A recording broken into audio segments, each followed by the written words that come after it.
ఆగండి ఆగండి మీసాల రాజు కూర చూసేసిపోండి ఒకసారి. మీసాల రాజు అంటే ఎవరంటే నాన్ వెజ్లోకి అదేనండి, రొయ్యలు కూర ఎలా చేయాలో చూసేద్దాం రండి. అయ్యో నాకు రాదండి, నేను డాడీ లిటిల్ ప్రిన్సెస్ అండి అని భయపడుతున్నారా? అలా ఏం లేదు, ఇలా ఒకసారి ట్రై చేయండి ఇంట్లో. అయ్యో ఎక్కడ నేర్చేవి వంటలు అని అనకపోతే అప్పుడు అడగండి. 1/2 కేజీ రొయ్యలకి 1 స్పూన్ కారం, 1/2 స్పూన్ పసుపు, 2 టేబుల్ స్పూన్ల అల్లం వెల్లుల్లి పేస్టు, మీ రుచికి తగ్గ ఉప్పు వేసుకోండి. నేనైతే ఇక్కడ కారం 1 స్పూనే వేసాను, మా ఇంట్లో ఎక్కువ కారం తినరండి. అందుకే ఈ మిశ్రమాన్ని అంతా కలిపి పక్కన పెట్టుకొని 1 ఎర్రగడ్డ, 1 టమోటా, 2 పచ్చిమిరపకాయలు కట్ చేసి పక్కన పెట్టుకొని స్టవ్ మీద బాండీ పెట్టి 4 స్పూన్ల ఆయిల్ వేసి ఈ టమాటా ముక్కలు, ఎర్రగడ్డలు, పచ్చిమిర్చి అన్నీ వేసి ఫ్రై చేసుకోవాలండి.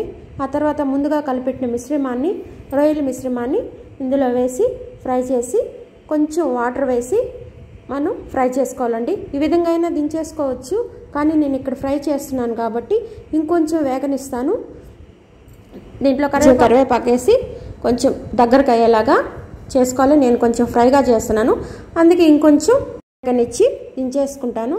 అంతే అండి, వీడియోలో చూపించిన విధంగా మీరు ఫ్రై చేశారంటే వావ్ అనాల్సిందే. నా వీడియోస్ మీకు నచ్చినట్లయితే లైక్ చేయండి.